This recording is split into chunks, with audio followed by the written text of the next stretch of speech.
네, 여러분 안녕하십니까?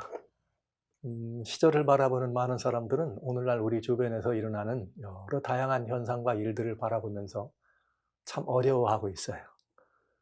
마지막이라고 하는 그런 시대를 바라보는 사람들의 마음이 쉬울 리가 없습니다. 복잡합니다. 또 여러 가지 많은 다양한 생각들이 우리의 모든 그 삶마저도 영향력을 행사하고 우리들의 그 모든 일들을 주관하려고 합니다. 어려운 때이기 때문에 그렇죠.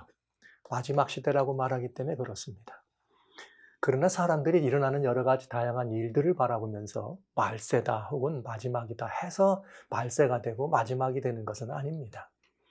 우리는 이 역사를 바라보고 인류의 모든 그 삶의 경황을 바라보면서 이런 이 시대의 형편에 대해서 하나님은 과연 뭐라고 말씀하였을까? 이런 부분들을 살펴볼 필요가 있는 것이죠. 그래서 거기서 하나님께서 이 시대가 매우 긴박한 시대라 말씀하신다면 지금이 마지막 때인 것이 분명하게 되겠습니다. 그래서 지난 시간까지 저는 요한계시록 100여 번에 걸쳐서 요한계시록 22장까지 여러분과 같이 나누는 시간을 가졌습니다. 그래서 이번에는 계시록을 마치면서 요한계시록이 말하자면 어머니의 모습이라면 그 요한계시록의 태중에 있는 또 예언의 모습이 있습니다. 그러면 그 요한계시록의 어머님이라면 해산 그 안에 어머니 안에 있는 태중에 있는 복음이 있다. 그러면 그건 마치 다니엘서와 같이 마치 다니엘서와 요한계시록은 그렇게 긴밀한 관계가 있다는 거죠. 그래서 계시록을 마치면서 다니엘서를 여러분과 같이 한번 읽어가려고 합니다. 어려운 책이 아닙니다. 그냥 처음부터 읽어가면 됩니다. 그러나 그 읽어가면 되는 그 속에 대단히 많은 의미가 있다는 사실을 우리는 알게 됩니다. 자, 그래서 저는 이 다니엘서를 여러분과 같이 읽어가면서 다니엘서를 살펴보는 책의 시간이다. 이런 이 제목을 가지려고 그래요. 그리고 이 다니엘서는 궁창이 확실히 빛나는 별같이 빛나리라. 누가? 여러분과 제가. 그런 답이 있기 때문에 그런 모습을 우리에게 보여줬던 다니엘의 생애를 영원히 빛나는 별, 하늘에 빛나는 별, 다니엘서를 살펴보는 시간을 그런 제목으로 가져보려고 합니다. 자, 이제 이 다니엘서는 여러분 아시는 것처럼 다니엘이라고 하는 구약 시대의 한 정말 걸출한 선지자였죠. 우리 인류 역사 속에는 교회 혹은 이스라엘의 바벨론 유수라고 하는 말이 있습니다. 그 시절을 염두에 둔 시대에 기록된 글이라고 보시면 되겠습니다. 그래서 다니엘서는 1장부터 12장까지, 요한계시록은 1장부터 22장까지, 그러니까 딱 절반 정도 된다고 보시면 되겠죠. 그래서 이 다니엘서를 살펴보면서 우리들은 두 가지를 보게 될 거예요. 하나는 다니엘이라고 하는 한 분을, 이 인물을 통해서 참 아름답고 은혜로운 그런 모습을 보게 될 것이고, 또 하나는 예언이라고 하는 그 예언 속에서 우리 하나님의 그야말로 절묘하고 우리 하나님의 인류 역사를 책임져 주시고 주관하시는 하나님의 모습을 보게 될 것입니다. 자, 그런데 이 다니엘서를 제가 꼭 이번에 여러분과 같이 보려고 하는 데는 요한계시록을 단순히 마쳤기 때문에 다니엘서를 여러분과 같이 보려고 하는가? 아닙니다. 아닙니다. 그 이유는 우리 예수님께서 이 땅에 계실 때에 시대에 대하여 궁금한 여러 가지 많은 일을 말씀하시려면 뭐라 말씀하셨는가? 마태복음 24장 14절로 15절에 이렇게 말씀하셨어요. 뭐라고 말씀하셨는가 하면 이 천국 복음이 모든 민족에게 증거되기 위하여 온 세상에 전파되리니 그제야 끝이 오리라. 이렇게 돼 있어요. 그러니까 복음이 전파되는 것과 세상의 끝을 동시에 설명해 주시는 우리가 본 거죠. 그러면서 세상 끝이라고 하는 부분을 무엇으로 우리들이 확인해 볼 수 있도록 말씀해 주셨는가 하면 그러므로 너희가 선지자 다니엘의 말한 바, 선지자 누구예요? 다니엘의 말한 바, 멸망에 가증한 것이 거룩한 곳에 선 것을 보거든 읽는 자는 깨달아라. 이렇게 돼 있습니다. 그러니까 예수님께서 우리들에게 이 시대의 여러 가지 다양한 징조들이나 마지막 혹은 말세라는 그런 부분들을 살펴보려면 뭘 봐라? 다니엘서를 봐야 된다 이 말이에요. 그 다니엘서에 멸망에 가증한 것이 거룩한 것을 선다는 것이 예언되어 있다는 말이죠. 그러니까 그런 것들이 예언되어 있는 것이 다니엘서이기 때문에 다니엘서에 들어있는 이 말씀을 살펴볼 필요가 있게 되는 것입니다. 이것이 오늘 여러분과 제가 다니엘서를 열고 다니엘서를 살펴보는 매우 중요한 이유가 되겠습니다. 왜냐하면 계시록을 할 때뿐만 아니라 시대의 마지막을 밝혀가는 예언의 파노라마를 여러분에게 말씀드리면서 저는 자주자주 마지막 때는 이 멸망에 가증한 것이 거룩한 곳에 서는 것을 보는 이 사건에 대해서 많이 말씀을 드렸어요. 왜냐하면 그건 대단히 중요한 의미가 있으니까요. 자, 이거를 근거로 해서 다니엘서를 우리들이 보는데 그 이유가 또 다니엘서 자체에 또 그 이유가 들어 있습니다. 왜 그런가? 다니엘서는 12장까지 되어 있는데 다니엘서 12장 4절에 뭐라고 되어 있는가? 다니엘아, 마지막 때까지 이 말을 간수하고 이 글을 봉함하라. 많은 사람이 빨리 왕래하며 지식이 더하리라. 이렇게 되어 있어요. 즉 다니엘서는 무슨 글이냐? 마지막 때까지는 닫힌 책이다. 이렇게 이해하시면 되겠어요. 말 그대로 해석할 것도 없죠. 뭐 그러면서 그 마지막 때란 뭐냐? 많은 사람이 빨리 왕래하며 지식이 더할 때다. 그러니까 마지막 시대에 대하여 다니엘서는 말하기를 이 책이 열릴 때는 언제냐? 많은 사람이 빨리 왕래하며 지식이 더할 때다. 이렇게 말씀드리면 되겠어요. 재밌는 이야기지만은 많은 사람이 빨리 왕래한다고 하는 말은 18세기에 그야말로 산업혁명이 일어나면서 범선을 타고 다니던 사람들이 전기선을 만들게 되고 배로요. 그 다음에 이제 전기기관이 개발되다 보니까 전기기관차가 나오면서 기차 여행이 빈번하게 되면서 그러다가 이제 19세기 이제 지나고 20세기 들어오면서 전기기관이 그런 기계적 그런 발명들이 전기가 이렇게 등장하면서 더 많은 사람들의 왕래가 빈번하게 되고 전기가 전자로 바뀌어지면서 더 발전하면서 더 많은 왕래가 일어나고 이제는 전자라고 하는 이것이 오늘날 같은 이런 아주 놀라운 이런 이 컴퓨터 이런 이 시대가 되다 보니까 IT 이 산업이 세계를 주선하고 있는 그러다 보니까 사람만 빨리 왕래하는 것이 아니라 지식이 너무나 많이 증거해서 기억나십니까? 1991년 걸프만 전쟁 때 엘버트 힐러는 그런 말을 했습니다. 인류 미래사회학자였죠.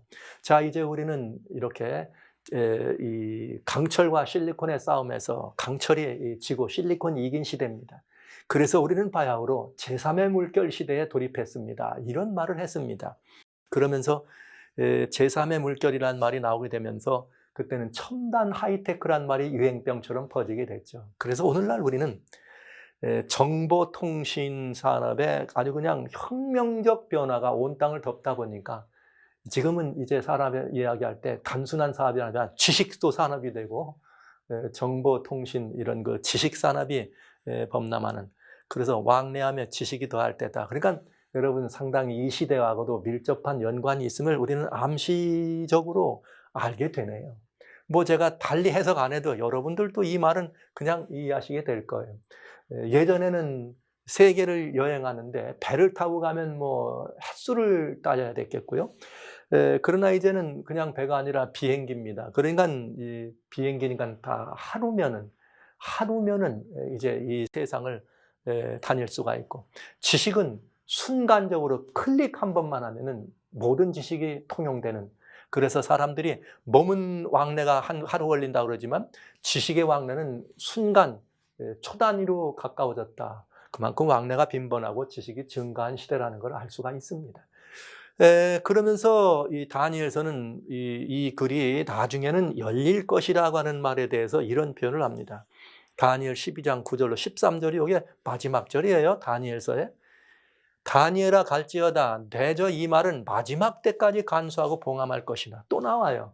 그러니까 마지막 때까지 간수하고 봉함하라는 말은 마지막 때 가면 이 말이 열린다는 것입니다. 그럼 여러분 이게 하나님이 주신 말씀입니다. 그러면 우리들은 이 말을 마지막 때라면 열어봐야 되지 않겠어요? 산불이 온 땅을 뒤덮어서 화재 이런 마가 아니라 그냥 화마가 덮였다고 하는 그런 시대. 바람이 세계 곳곳에 드는 시대. 더워서 사람이 더워 죽겠다고 말하는 시대. 사람들이 살아가는 삶의 형편에서 비가 너무 많이 와서 떠내려가 죽겠다는 시대.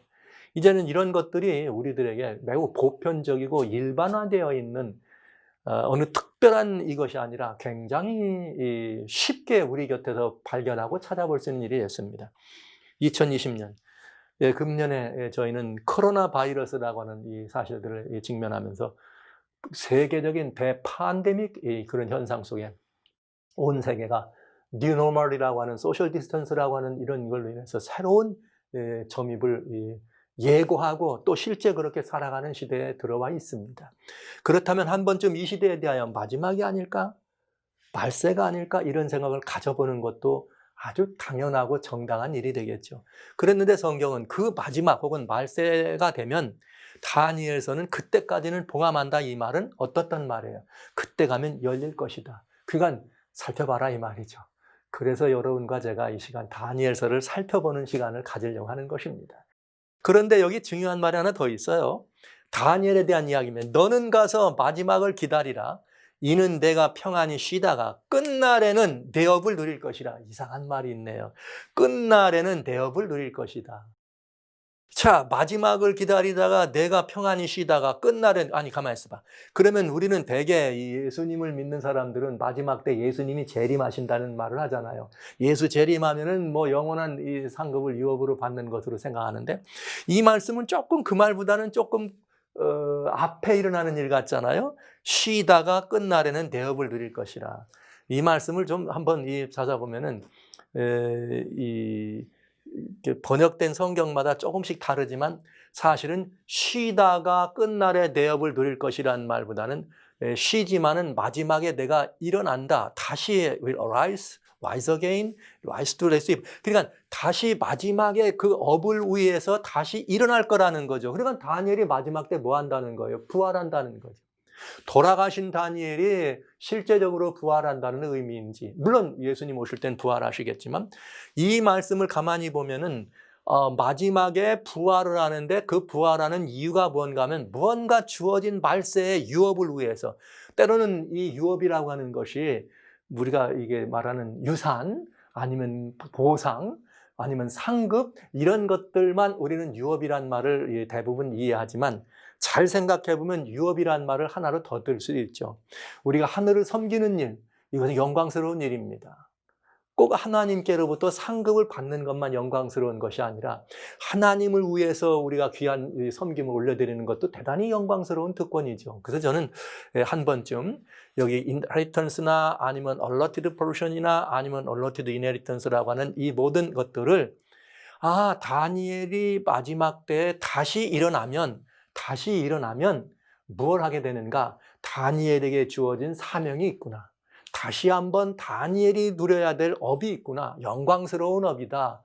아마도 이런 이 말씀으로도 이 이야기를 볼 수 있지 않을까. 그런데 왜 제가 그렇게밖에 볼 수 없는가? 이유가 여기에 있습니다. 아까 제가 요한계시록과 다니엘은 엄마와 엄마 뱃속에 있는 그런 태중의 이런 복음과 같은 이런 관계에 있다고 말씀을 드렸습니다. 여기 요한계시록 1장 9절, 지난번 우리 다 지난 시간까지 읽었던 성경이에요. 거기에 무슨 말이 있는가? 이런 말이 있어요. 1장 9절에 보면 나 요한은 너의 형제요 예수의 환난과 나라와 참음에 동참하는 자인데 하나님의 말씀과 예수의 증거를 인하여 반모라는 섬에 있었다. 요한이 계시를 비롯할 때는 예수님 십자가 이후에 하나님의 말씀과 예수의 증거 때문에 귀향을 갔다 이거죠, 반모섬으로. 그런데 그 귀향 간 반모섬에서 무슨 일이 벌어지는가? 1장 10절 주의 날에 내가 성령에 감동하여 내 뒤에서 나는 나팔 소리 같은 큰 음성을 들었다. 즉 주님께서 주의 날, The Lord's Day예요. 그러니까 예수님께서 그때 주님의 날에 성령의 감동에서 이렇게 이 요한에게 성령의 감동을 주었는데 그때 요한이 나팔 소리 같은 큰 음성을 들었답니다. 그 큰 음성은 무슨 소리였느냐? 자, 너는 보는 것을 책에 써라. 그런 다음에 에베소, 서머나, 버가모, 두아디라, 사데, 빌라델비아, 라오디게아 7교회에 보내라 하시기로, 이렇게 해서 7교회에게 편지를 보내도록 요한에게 하나님께서 계시를 주었다 이 말입니다. 그래서 기독교는 이 에베소, 서머나, 버가모, 두아디라, 사대, 빌라델비아, 야오디게아 교회를 이해하기를 요한계시록은 수직적 의미의 계시만 있는 것이 아니라 수평적 역사적인 계시가 들어있기 때문에 이 교회들은 요한 당시에도 물론 있었던 교회라 요한 당시에 교회에게 주는 권면이기도 했지만은 또 다른 의미는 이것이 계시록의 예수님의 십자가 이후에 역사의 마지막까지를 7시대로 구분해서 즉 에베소 시대, 서머나 시대, 버가모 시대, 두아디라 시대, 사대 시대, 빌라델비아 시대, 라오디게아 시대라고는 7시대로 구분되는 역사적인 과정인 것도 우리는 그렇게 인정하고 이해하면서 요한계시록을 살피게 됩니다. 살펴보았습니다. 그렇게 저희도 그렇게 읽었습니다. 그러니까 여기 7개의 교회라고 하는 말이 들어있는데 이것을 7시대로 본다면 마지막 시대가 무슨 시대냐? 라오디게아 시대가 되겠습니다. 그러니까 지금 우리가 마지막 시대에 살고 있다 그러면 우리는 요한계시록으로 말하면 라오디게아 시대에 살고 있다고 하는 말이 되겠습니다. 이러면 아주 정확하게 정직하게 성경을 이해하는 방법이 되겠죠. 그런데 라오디게아 시대란 말은 라오디게아라고 하는 의미는 심판받는 백성이란 뜻이에요. 백성이라고 하는 말은 뭐 이렇게 표현은 단수로 되어 있지만은 그 의미는 많은 사람들이 포함되어 있겠죠. 심판받는 백성이란 뜻입니다. 그러니까 이 말을 객관적으로 봤을 때는 심판받는 백성들입니다. 그럼 주관적으로 한번 볼까요? 심판받는 백성의 입장에서 봤을 때는 뭐가 될까요? 우리는 지금 뭘 받고 있다고요? 심판을 받고 있다. 누구한테 심판을? 하나님께. 그래서 백성들의 입장, 라오디게아 시대의 성도라고 말하면 라오디게아 교회의 성도들의 입장에서는 우리는 지금 하나님께 심판을 받고 있습니다라는 표현이 되는 거죠. 그런데요, 참 재밌습니다. 다니엘이라고 하는 이름은 하나님은 나의 재판장이란 이름입니다. 그러니까 다니엘은 누구예요? 하나님께 재판받는 사람이란 뜻입니다. 와우, 절묘한 꿰맞춤이죠. 아유, 박 목사, 어떻게 그걸 또 그렇게 또 꿰맞히냐, 지금 이렇게 생각하시죠. 꿰맞히는 얘기가 아닙니다. 다니엘의 12장에 마지막 때에 네가 will rise again, 다시 일어난다고 하는 말이 없었으면 이런 연관을 지을 아무런 생각도 안 했겠죠. 그러나 성경이 그렇게 말하고 있잖아요. 다시 마지막 때. 근데 마지막 시대를 계시록에서는 라오디게아 시대요, 백성들이 심판을 받는 시대라는 얘기입니다. 그렇다면 백성들의 입장에서는 심판받는 백성이지만 백성들의 입장에서 의를 바라면 하나님의 심판을 받는 한 사람으로 말하면 하나님은 나의 재판장이요. 또 그걸 시대로 말하면 지금 우리는 하나님께 재판을 받는 시대다, 이런 의미가 되겠죠. 그러니까 마지막 시대의 교회 성도들이 바로 뭐예요? 다니엘서가 마지막 시대에 어떻게 되는 다시 부활하는 다니엘의 부활과 같은 의미를 가진 상징적 의미의 마지막 시대에 살아가는 성도들은 다니엘과 같은 사람들입니다. 곧 다니엘서가 열리고 개방되면 거기에 들어있는 마지막 사명이 있다고, 그 사명을 감당할 사람들이 있다 이거예요. 그게 나머지 유업을 누린다고 하는 그 말씀으로 이해하면 이 다니엘서에 대한 이 중요성은 아주 중요하게 우리에게 찾아올 수가 있게 되지 않겠습니까? 그래서 다니엘서를 저희는 살펴보고 읽으려고 하는 것이죠. 예수님은 다니엘서를 이야기할 때 읽는 자는 깨달으라 이렇게 말씀하세요. 요한계시록에서는 이 계시의 말씀을 볼 때 귀 있는 자는 깨달으라 이렇게 되어 있습니다. 그래서 다니엘서를 저희가 함께 다니엘서를 살펴나가면서 정말 한번 깨달음이 증진되고 우리의 뭔가 들을 귀가 열리는 그런 시간으로 한번 이 시간을 여러분과 같이 살펴보면서 이 시간을 진행해 보려고 하는 것입니다. 그래서 마지막 시대에 부활하는 다니엘이라고 하는 말씀을 다니엘서를 교점으로 살짝 보면 의미가 이해될 수 있어요. 다니엘서에는 다니엘이 한 인물인데 고대 세계에 그런 일이 있을 수 없습니다. 다니엘이 섬긴 임금님이 4분의 임금입니다. 근데 이 4분의 임금을 섬겼는데 이 4분의 섬긴 임금들이 말이죠. 4분의 섬긴 임금들이 나라로 말하면 3나라나 돼요. 가능하다고 보세요? 고대 세계에 정복 전쟁이 일어납니다. 어떤 나라가 어떤 나라를 가서 없애버립니다. 그러면 어떤 나라가 어떤 나라를 없애버리면 그 나라에 원래 있던 재상들이나 원래 있던 사람들은 어떤 사람들이에요? 그냥 죽김을 당하든지 관직을 뺏기든지. 다니엘은 그렇지 않았어요. 그렇지 않았어요.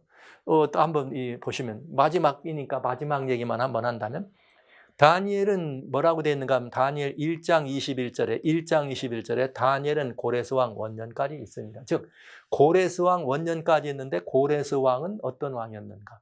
다니엘이 섬긴 마지막 임금이에요.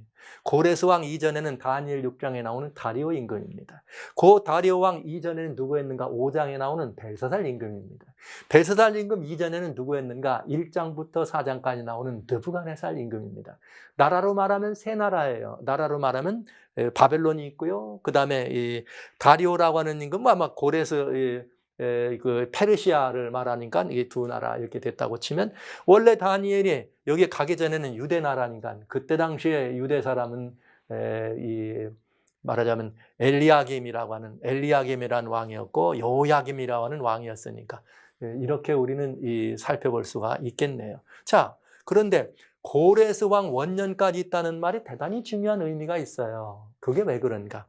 고레스 임금은 어떤 역사를 가졌느냐? 이사야 44장 28절에 고레스는 나의 목자라. 누구의 상징으로 성경에 고레스 임금이 세워졌느냐? 예수님, 그리스도를 예표하는 인물로 그렇게 고레스 임금을 사용했습니다. 근데 그리스도를 어떤 예표냐? 예루살렘에 대하여는 이르기를 중건되라. 즉 예루살렘을 다시 세우는, 예루살렘은 하나님의 성전이 있는 것이죠. 다시 세우는 일을 한 것입니다. 그런데 실제로 바사왕 고레스예요. 페르시왕 고레스는 에스라 1장 1절로 3절에 뭐라고 표현되느냐면 고레스 원년에, 즉 다니엘이 있던 그때가 고레스 원년까지 있었다 그랬어요. 고레스 원년에 여호와께서 무슨 일 했느냐? 고레스의 마음을 감동시켜서 저가 온 나라에 공포해서 이스라엘의 하나님은 참 하나님이다. 그러니까 너희 중에 무릇 그 백성된 자는 다 유다 예루살렘으로 올라가라. 이렇게 얘기한 예루살렘 회복령, 이스라엘 포로를 돌아가는 걸로 얘기한 것이죠. 그러니까 여러분 고레스는 다니엘이 원년까지 있었다. 이걸 마지막 때로 한번 끌어가 볼게요. 그러니까 이 말은 무슨 말이냐? 고레스는 예수님의 예표였습니다. 나의 선한 목자여 기름 부음을 받은 자라. 예수님이 재림하실 때 이 땅에 어둠의 포로되어 있던 모든 성도들은 어디를 향해 가죠? 하늘 예루살렘을 향해 갑니다. 와우. 그러니까 고레스 왕 원년까지 있었다는 이 말은 다니엘은 예수님 재림하실 때 하늘 예루살렘을 향하여 올라갈 수 있는 놀라운 특권을 부여받을 수 있는 그 사람들의 시대를 의미할 수도 있다. 그러면 마지막 시대에 부활하는 다니엘이란 마지막 예수님의 재림을 기다리는 성도들, 하늘 예루살렘을 향해 올라가는 성도들과 같은 절묘한 맞춤을 우리가 볼 수 있다는 것이죠. 그래서 다니엘은 마지막 시대에 부활한다. 근데 그 돌아가신 다니엘이 부활하는 것이 아니고 무슨 뜻이냐? 그 다니엘이 됐던 이 책이 다니엘서에 기록된 이 모든 내용들이 열리면서 그 열린 내용을 가지고 라오디게아 시대의 성도들이 그 내용을 가지고 섬겨야 될 사명이 있다. 그런데 그 사명이란 예수님의 재림을 기다리는 사명이니 얼마나 영광스럽습니까? 포로된 이스라엘 사람들이 예루살렘으로 돌아가라는 명령을 받는다는 게 얼마나 영광스러운 유업이에요. 포로 생활 70년 만에 돌아가라고 한다. 얼마나 큰 특권입니까? 유업 중에 하나죠. 그것처럼 2000년 이상 예수님의 재림을 기다려온 많은 기독교가, 오랫동안 된 기독교가 이제는 주님이 다시 오시면서 하늘을 향하여 간다. 놀라운 영광입니다. 그래서 라오디게아 시대의 성도들에게 주는 동일한 영광과 유업임을 알 수가 있다 하는 얘기죠. 자, 이제 저는 여러분과 같이 이런 다니엘서를 살피는데 간단하게 이 다니엘서의 백그라운드를 여러분에게 말씀을 드려야 되겠습니다. 그것이 다니엘서를 이해하는 데 아주 중요하니까요. 자, 다니엘 1장 1절 한번 읽어보는 거예요. 같이 여러분 한번 읽어보십니다.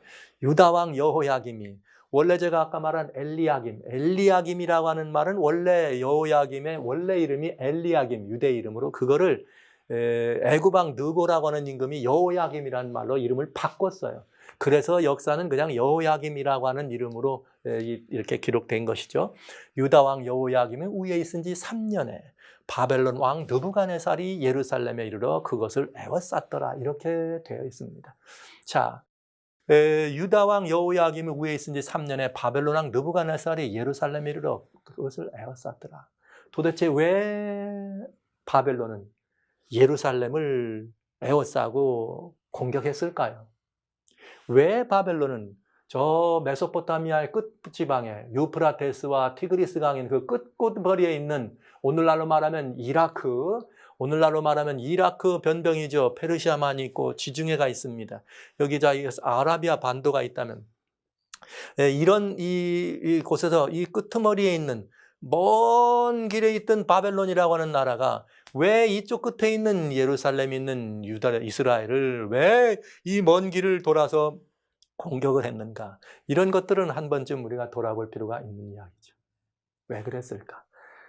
아주 중요한 의미가 여기 있습니다. 우리는 그 의미를 살짝 역사적인 이 비하인드 스토리를 보면서 여러분과 같이 좀 살펴봐야 합니다. 다윗 임금의 그 아름다운 치세가 맞춰지면서 아들 솔로몬이 임금이 됩니다. 솔로몬 임금이 이렇게 임금되었다가 또 아버지 다윗의 뒤를 이었지만 다윗과 같은 충성을 하지 못하고 끝내 이 솔로몬이 임금의 자리에 내려가면 그 다음에 이스라엘이라고 하는 나라는 북방 이스라엘과 남방 유다라고 하는 두 나라로 나눠집니다. 그래서 솔로몬의 아들인 르호보암과 그 다음에 그 북방 이스라엘은 여로보암이라고 하는 애굽으로 피난 갔다 돌아온 사람이 차지하게 되죠. 그래서 이렇게 시간을 지내고 있을 때에 남방 이렇게 유다와 북방 이스라엘을 했을 때 그때 당시에 근동세계는 아수리아라고 하는 이 나라가 장악을 하고 늘 이렇게 이 아래에 있는 이스라엘을 괴롭혔어요. 그 괴롭히다가 결국은 아수리아라고 하는 나라가 기원전 722년, 우리 한국으로 말하면 고조선 시대입니다. 722년에 북방 이스라엘을 말하자면 정복해서 없애버렸다고 말해야 되겠죠. 북방 이스라엘 사람들을 데려다가 이런 자기네 나라 근방으로 보내면서 이 북방 이스라엘을 완전히 혼혈 정책을 써버리죠. 에살핫돈 임금, 성경에는 그렇게 표현돼요. 그러니까 그때 당시에 남방 유다에는 누가 있었는가? 남방 유다의 임금은 히스기야였습니다. 남방 유다의 히스기야 임금이 가만히 보니까 이미 북방 이스라엘이 그렇게 멸망하는 걸 보고 남방 유다도 힘이 들었죠. 그때 다시 아수르에 누가 쳐들어오는가? 사네립이라고 하는 임금이 히스기야 시대에 쳐들어옵니다. 그건 701년 이야기입니다. 막 이렇게 쳐들어왔을 때 히스기야 임금이 정말 기도하면서 하룻밤 사이에 18만 5천 명을 이렇게 그냥 천사가 와서 쓸어버리는 거대한 역사를 힘입어서 사네립을 이렇게 쫓아보내죠. 그러면서 늘 아수르가 이렇게 이스라엘을 괴롭히니까 히스기야 임금님은 무슨 정책을 썼는가? 친바벨론 정책을 쓴 것입니다. 바벨론은 아직 뭐 그렇게 큰 이 세력을 확장하지 않았지만 바벨론도 역시 아수르와의 이렇게 영향력 아래에 있었지만 이 아수르를 어떻게든 피해보고 싶어서 바벨론이라고 하는 나라하고 화친을 맺고 그런 일이 있죠. 그래서 히스기야가 병들었다 나았을 때도 바벨론이 사신을 보내서 예루살렘에 오는 경우를 우리는 성경을 통해 보는 것입니다. 이렇게 화친을 했어요. 이렇게 화친을 하고 있을 때에 드디어 바벨론의 나라에 이 신바벨론의 시조가 나부포라살이라고 하는 이 분이 신바벨론의 시조인데 기원전 626년입니다. 626년에 아수르로부터 독립을 선언해버려. 바벨론이 독립을 선언해버리고 다시 아수르를 공격해 들어오면서 612년에 아수르의 니느웨라고 하는 것이 당시에는 또 이 수도예요. 니느웨가 수도인데 이 니느웨라고 하는 수도를 612년에 정복해버립니다. 드디어 바벨론의 세력이 점점 강해지게 된 것이죠. 이렇게 됐죠. 그러니까 히스기야 임금 이후로 그 아들 무시무시했던 이 하나님을 대적한 므낫세, 그 다음에 므낫세 이후에 요시야라는 임금이 있었어요. 자, 그런데 이때 이 니느웨를 정복합니다. 그때 아수르는 누구였는가? 아수르 우발릿 2세라고 하는 임금이 이렇게 이 니느웨를 중심으로 있다가 거기서 패배하고 피합니다. 그래서 어디까지 내려가느냐? 이 카르케미시라고 하는 이 도시로 다시 내려가게 되는 것이죠. 자, 그런데 여기서 니느웨를 정복하고 칼케미스에서 전투가 시작되는데 전쟁을 하니까 이 아수르라고 하는 나라는 어디하고 상대적으로 가까웠느냐? 애굽하고 상대적으로 가까웠습니다. 애굽하고 상대적으로 가까웠는데 애굽에는 누가 그때 임금이었었느냐? 610년 아수르 우발릿이 임금일 때 애굽은 누가 바로란 말이죠. 느고 2세가 이렇게 이 애굽을 치리하고 있었습니다. 그런데 바벨론이라고 하는 나라가 아수르를 정복하고 드디어 칼게미스에서 전쟁이 시작되니까 가만히 생각하니까 애굽 둘이 화치는 나라였는데 이 나라가 지금 이렇게 먹혀 들어가면 결국은 애굽도 위험해질 것 같잖아요. 그래서 느고 2세가 무슨 일을 하는가? 609년에 애굽의 군대를 이 갈게미스를 향해서 올려보내는 것입니다. 609년에 올려보내죠. 그런데 올려보낼 때 이스라엘 임금은 누구였는가? 요시아란 임금이에요. 그 얘기가 바로 역대하라고 하는 성경에 나와요. 자, 이 모든 일 후곧 요시아가 전동을 마친 다음에 애굽 왕 느고, 봤죠? 느고 2세입니다. 유브라데 강가에 갈그미스를 치러 올라온 거로. 그러니까 애굽의 왕이 아수르를 도와주기 위해서 이렇게 올라가는데 요시아가 나가서 막았다.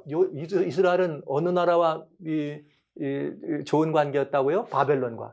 그러면 바벨론과 좋은 관계 있는데 지금 바벨론을 공격하러 애굽에서 아래에서 올라가니까 요시아가 막았다 이 말이에요. 그랬더니 느고 임금이 뭐라 했나? 요시아한테 야, 너하고 나하고 상관없어. 나 저 아수르만 가가지고 얘기할 거야. 그러니까 너 나한테 오면 너 다쳐. 그러니까 내 길만 열어줘. 지나가고 말을게. 그랬더니 요시아 임금님이 그 말을 듣고 그만 물러났으면 괜찮았는데 여전히 바벨론이라고 하는 나라가 워낙 세게 오니까 저 나라를 조금이라도 도와주는 것이 유익될 것 같아요. 그래가지고 그 말을 듣지 않고 나갔다가 무깃도라고 하는 골짜기에서 그만 느고 2세를 와가 싸워가지고 당하게 된 거죠.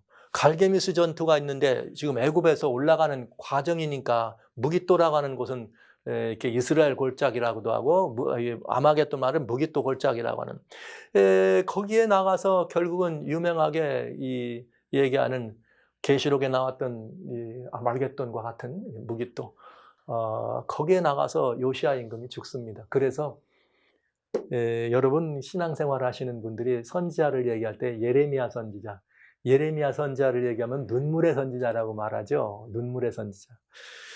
너무나 안타깝게도 요시아 임금님이 아직 젊은 나이에 이렇게 불필요한 전쟁에 나가다가 죽습니다. 그래서 예레미야가 그때부터 눈물의 선지자가 된 거예요. 예레미야가 그 개혁을 완수하지 못하고 그렇게 돌아가셨기 때문에. 자, 그래서 무슨 일이 벌어지냐? 요시아가 죽으니까 역대하 36장 뭐라는 요시아의 아들 여호아하스를 세워서 예루살렘에다 왕을 삼았다. 그때 여호아하스가 될 때 나이가 23세더라. 그런데 예루살렘에서 치리한 지 석 달이 됐다. 이게 이제 무슨 말이냐? 예루살렘에서 처리한 지 석 달이 됐는데 애굽 왕이 예루살렘에서 그 위를 패하고 그 나라를 다시 내리고 형제 엘리야김을 세워서 유다와 예루살렘 왕을 삼고 이름을 고쳐 여호야김이라고 하더라. 이게 나오죠? 엘리야김이 여호야김. 그 형제 여호아스를 애굽으로 잡아갔다. 그러니까 요시아 임금님은 석 달만 왕이었어요. 609년 기원전 609년에. 그러니까 요수아의 석 달인데 그 형제 다시 여호아스는 애굽 왕이 데려가고 여호야김을 세웠습니다. 그러니까 이 말은 무슨 말이냐면 이런 말이에요. 느고 왕이 갈케미스 전쟁에 609년에 올라갔다가 내려오면서 패배하고 내려오는 거죠. 내려오는 동안에 시간이 있잖아요. 그러니까 요시아 임금님이 느고가 올라갈 때 죽었습니다. 그 다음에 느고가 갈게미스에 가서 싸우는 동안에 이스라엘 사람들은 여호야하스를 왕으로 세웠어요. 지구 돌아오는데 3개월 걸린 거죠. 3개월 걸리니까 여호야하스를 없앴습니다. 왜? 무슨 정책을 하는 사람이에요? 친바벨론 정책을 쓰는 사람이니까. 그래서 여호아스를 잡아가고 그 형제 엘리야김을 왕을 세웠어. 그러면 엘리야김은 무슨 정책을 쓰겠어요? 친바벨론을 하게 따르겠어요? 친애굽을 따르겠어요? 애굽하고 친하게 되겠죠. 애굽하고 친한 정책을 쓰도록 왕을 세웠다 이 말입니다. 여호야김 왕을. 그런데 이때 610년에 이미 그렇게 해서 엘리야 왕을 세웠는데 그렇게 세워놓고 갔는데 아직 갈게미스 전쟁은 끝나지 않았습니다. 605년까지 진행되는데 605년에 바벨론의 왕이었던 나부코라살이 죽습니다. 그래서 605년에 나부코라살의 뒤를 이어서 느부갓네살이 임금에 오르죠. 임금에 오른 다음에 여기를 다 정복해서 갈게미스를 승리했어요. 그런 다음에 제일 지금 어디가 손봐줄 곳이에요? 여기까지 쳐들어왔던 애굽이 손봐줄 동네가 된 거죠. 그래서 애굽을 손봐주는데 내려오는데 유다 지방은 누가 왕이 돼 있어요? 친애굽 정책을 쓰고 있는 여호야김이 왕위에 있는 것입니다. 고로 무슨 일이 벌어졌어요? 갈게미스에서 승리를 하고 임금에 오른 느부갓네살 임금님이 예루살렘에 들어오게 됐다. 제가 이 말씀을 왜 자세히 드리느냐 하면 고 시대적 상황이 굉장히 중요한 시대적 상황이 벌어지고 됐다. 즉 어떻게 해서 마지막에 그 바벨론이라고 하는 나라가 이렇게 근동세계를 장악하는 최초의 대제국이 됐는가? 이게 의문점이기 때문에 여러분에게 이 말씀을 드리는 것이에요. 자, 그래서 어떻게 됐는가? 여호야김이 위에 나갈 때 25세였는데 이렇게 이 11년을 치리하고 뭐 악을 행했다. 그런데 여호야김이 위에 있은 지 3년에 바벨론 왕 느부갓네살 올라와서 저를 쇠사슬로 협박해서 바벨론을 잡아갑니다. 친애굽 정책을 쓴 사람이니까. 그런 다음에 느부갓네살이 또 여호와의 전 기구를 바벨론을 가져가다가 자기 신당에 두더라. 이때 이제 이 뒤를 이어서 왕에 들어오는 것이 이제 소위 말하는 시드기야 임금이라고 하는데, 시드기야도 역시 친바벨론 정책을 안 쓰고 친애굽 정책을 쓴 사람이 됐죠. 자, 그래서 이 다니엘서는 바로 그 시절에 유다 왕 여호야김의 위에 있은 지 3년에 바벨론 왕 느부갓네살이 예루살렘에 이르러 그것을 에워싸더라. 이렇게 역사가 진행되는 것을 보게 됩니다. 그런데 그 2절에 보면 이상한 말이 있어요. 주께서 유다 왕 여호야김과 하나님의 전기구 얼마를 그의 손에 붙이심에 그가 그것을 가지고 신할 땅 자기 신의 묘에 이르러 그 신의 보고에 두었더라. 여러분 이상하잖아요. 이게 지금 바벨론이라고 하는 나라가 예루살렘을 둘러쌌어요. 사실은 예루살렘의 공격 대상이라기보다는 어디예요? 저 애굽인데 가는 도중에 친애굽을 정책을 쓰고 있는 유다를 손 좀 봐줄 모험으로 왔는데 왜 유다 예루살렘을 둘러싸고 예루살렘을 그렇게 무너뜨린 다음에 예루살렘에 있는 사람만 잡아가지 않고 무엇을 중심으로 성경을 기록했는가? 하나님의 성전에 있는 기구들을, 성전 기구 기명들을 가져다가 자기 신의 사당에다가 그걸 두더라 하는 말을 성경은 기록했다는 거죠. 그러니까 여기에 굉장히 중요한 암시적인 것이 있죠. 왜? 모든 구약 당시나 모든 역사에는 단순한 정복 전쟁 같으면 이런 일을 기록할 필요 없잖아요. 정복 전쟁이면 조공을 받았다든지 뭘 하든지 이렇게 하지. 요 얘기를 굳이 할 마음이 없었을 텐데 자기 신의 묘에다 두었더라. 신할 땅 그것도 이제 우리는 이 부분에 대해서 굉장히 중요한 암시를 받습니다. 이 전쟁은 단순한 정복 전쟁인가 아니면 종교 전쟁인가? 여러분은 어떻게 생각하십니까? 이 전쟁의 의미, 여기는 틀림없이 단순한 의미의 정복 전쟁은 아니었다. 바벨론이 왕성하게 자라나면서 예루살렘에 내려온 것은 단순히 국가적인 세력을 확장시키는 그런 임금의 어떤 것들을 넓히려고 하는 대제국이 탄생하는 단순한 정복전쟁이라기보다는 거기 틀림없이 다른 의미가 있다. 그건 뭐냐? 종교적인 의미가 있다는 거죠. 그렇다면 우리는 다니엘서를 이해하기 위해서 뭘 보아야 되는가? 바벨론은 어떤 나라였는가를 잠깐 보는 게 중요하다 이 말이죠. 여러분 아시는 것처럼 고대 바벨론은 여러분 무슨 나라냐면 소위 세계 3대 법전이 있어요. 하나가 하무라비 법전, 고대 세계죠. 그 다음에 유스티니아누스 대제 법전, 나폴레옹 법전 세 개가 있는데 그 중에 하무라비 법전을 만드는 것이 고대 바벨론. 그 다음에 나부코라살 이후에 다시 그 바벨론이 새로 생겨나는 것을 신바벨로니아다 이렇게 말합니다. 그런데 이게 같은 이 정신들이었죠. 그런데 한번 보시겠어요? 바벨론이라고 하는 나라는 도시국가였습니다. 도시국가였고 그 도시 가운데로 유프라테스라고 하는 강이 흘렀고 이 강 좌우에다 해자를 파서 성벽돌로 이렇게 봐놨습니다. 그런 다음에 이 도시 한 복판에는 뭐가 있느냐? 에테메난키라고 하는 신전 고탑이 있고 에테메난키 위에는 에사길라라고 하는 그 위에 있는 사당이 있었습니다. 그게 이제 뭐냐면 이런 거죠.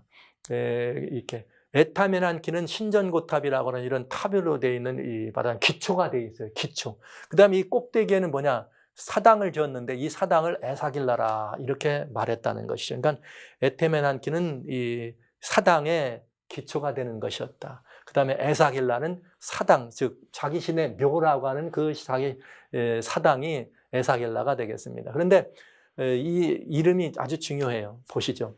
에테메난키는 신전고탑인데 하늘과 땅의 기초가 되는 집이다. 이런 뜻입니다. 그런데 그 하늘과 땅의 기초가 되는 그 위에 세워진 복합신전 사당이죠. 에사길라는 무슨 뜻이냐? 그 꼭대기가 하늘처럼 높은 집이라는 의미예요. 그 꼭대기가 하늘처럼 높은 집이다. 그러면 벌써 감이 잡히지 않아요? 이 의미가 어디서 왔을까? 바벨론이라고 하는 나라는 주신이 벨 무로닥이라 그랬어요. 그래서 바벨론이 함락되고 벨이 수치를 당했다. 이 말은 바벨론이 무너지니까 주신 벨이 수치를 당했다. 또 역시 신상들은 수치를 당하고 우상은 부러진다고 할 때 무로닥이 부스러졌다. 이게 우상들을 말할 때 무로닥. 그래서 벨 무로닥이 바벨론 섬기는 신이었습니다. 그런데 여기 그 바벨론의 종교적 정신, 영적 정신은 꼭대기가 하늘처럼 높은 집. 그럼 이게 어디서 왔을까요?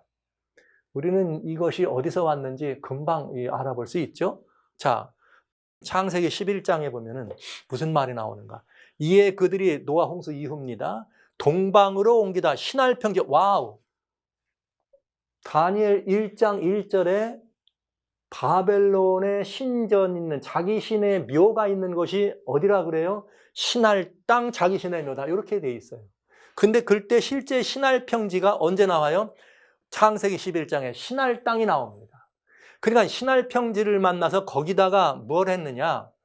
성과 대를 쌓아 대꼭대기를 하늘에 닿게 하여 우리 이름을 내고 온 지면에 흩어짐을 면하자 하였다. 그러니까 바벨론이라고 하는 도시국가 안에 에테메난키와 에사길라, 그게 신할 땅이라 그랬어요. 그것은 마치 성과 대를 쌓아 대꼭대기를 닿겠다는 말하고 똑같은 표현이다 이 말이죠. 그러니까 바벨론의 정신, 즉 에테메난키의 에사길라가 있는 바벨론의 정신은 바벨탑을 쌓던 그 정신이 그대로 계승된 것을 알 수가 있다 이 말이죠. 즉 이 말은 하나님에 계신 하늘에다 우리 이름을 내고 온 지면에 흩어짐을 면한다는 말은 이런 것이죠. 이제는 우리는 하나님께서 다시는 홍수로 이렇게 세상을 멸망시키지 않겠다 했지만 그 말을 안 믿고 무슨 소리? 우리가 말이야 탑을 쌓아서 우리 이름을 하늘 꼭대기까지 올려보자고. 그런 다음에 우리가 다 여기 중심으로 살면 흩어지지 않으면 될 거 아니가? 이러면서 하나가 되어 있는 것을 보게 되죠. 하나로 뭉쳐서 하나님을 대적하는 아주 총체적 하나님에 대한 대적, 하나님에 대한 대도의 정신이 바벨탑을 쌓는 정신이었습니다. 그 바벨탑을 쌓는 정신이 바로 바벨론의 정신이었다 하는 것이죠. 그래서 여러분 그 바벨탑을 쌓는 거기서 하나님이 온 땅에 언어를 흩으시고 바벨리라 하였다, 혼잡이다. 이런 역사적인 이 백그라운드를 우리는 보게 되는 것입니다. 자, 그러면 이것이 신할 땅, 그것도 신할 땅에 있는 자기 신의 묘니까 이 싸움은 고대 세계의 최초의 대제국을 이뤘던 바벨론이 세계 최초의 대제국을 통일대제국이에요. 통일된 제국을 이뤘던 바벨론이 예루살렘을 둘러싼 그 이유는 단순히 나라를 넓히는 정복전쟁을 위한 것이 아니라 이때부터 무엇인가 하나님 백성들 혹은 하나님의 의미를 뭐 하는 거예요? 조직적으로 힘간의 어떤 것들을 이용해서 지속적으로 조직적으로 대항하고 대적하는 이것들이 이제는 어떻게 됐다? 구체화됐다는 사실을 우리들에게 보여주고 있는 것입니다. 그래서 바벨론과 예루살렘은 이런 의미로 이제 우리는 살펴보게 되는 것이죠. 그래서 바벨론의 종교가, 즉 하나님을 대적하는 바벨론의 종교가 드디어 고대 세계 하나님이 바벨탑을 쌓을 때 흩어져서 지면에 흩어지게 됐는데 이제는 흩어져 있던 것 가운데 다시 그 자리에서 신할 땅, 다시 그 자리에서 하나님을 대적하는 종교가 새로 시작되는 것을 보여주고 있다. 이게 다니엘서는 대단히 중요한 의미가 있는 것입니다. 그러니까 굉장히 중요한 의미. 그래서 예수님께서 읽는 자는 뭐하라? 깨달으라. 그리고 이런 실제 기록들은 이제는 뭐 거짓말할 수 없어요. 성경에 나와 있는 그런 실제 기록들이 실제로 또 예루살렘을 둘러싸고 있었던 그것이 실제로 느부갓네살의 역대기에 그 earlier 느부갓네살의 초기에 이 기록돼 있다. 이게 점토판에 느부갓네살이 내가 예루살렘 둘러쌌어 이렇게 돼 있다 이 말이죠. 기원전 몇 년에 605년에 느부갓네살이 임금이 됐거든요. 그러니까 이 기록은 기원전 605년에서 그 초기니까 뭐 600년 이거 사이에 아주 기록된 정확한 역사적인 근거도 있다. 그러니까 우리가 다니엘서를 지금부터 살펴보지만 다니엘서 성경 자체가 가지고 있는 그런 것들의 역사적 근거는 지금은 실제적인 사료들을 통해서도 얼마든지 구체적으로 살펴볼 수 있다고 하는 것을 알게 되는 것입니다. 그러니까 이 바벨론이 이 세계 최초로 근동세계를 장악한 통일 대제국이 되면서 예루살렘을 향해 그렇게 데려온 것은 예루살렘과 좋은 관계인 것 같았지만은 사실은 예루살렘에 뭐가요? 예루살렘과 이런 이것이 관계가 화친하고 친한 관계였지만 사실은 그 의미는 다른 의미가 있었다는 거죠. 어둠의 의미가 되겠죠. 그래서 우리는 이제 다니엘서를 통해서 예루살렘과 바벨론을 중심으로 보게 되는 것입니다. 예루살렘과 바벨론. 예루살렘. 그다음에 왜 바벨론은 예루살렘을 패망시켰는가? 그럴 수밖에 없는 연유가 무엇인지를 우리는 보게 되는 거죠. 그런 바벨론은 도대체 그 정체가 무엇일까? 살펴봐야 안 되겠습니까? 살펴봐야 안 되겠어요? 그래야죠. 그래야지 계시록 여러분 읽으실 계시록 18장에 무너졌도다 큰 성 바벨론이에요.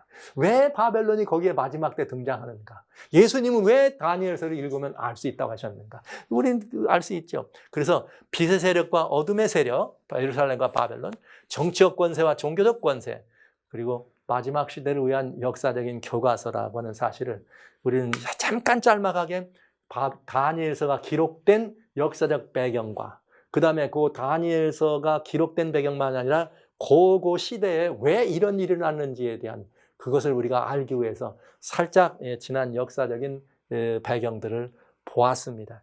이제는 여러분 아시는 바대로 바벨론 사람들을 예루살렘 사람들을 유다 사람들을 바벨론으로 끌어갔던 느부갓네살 그 이야기의 중심에 서면서 이제는 우리 대단히 중요한 다니엘서에 기록된 이 시대를 향한 마지막 시대를 향한 아름다운 하나님의 읽으면 깨닫는다고 하신 그런 비밀의 이야기를 여러분과 같이 함께 읽어가는 시간을 갖게 됐습니다.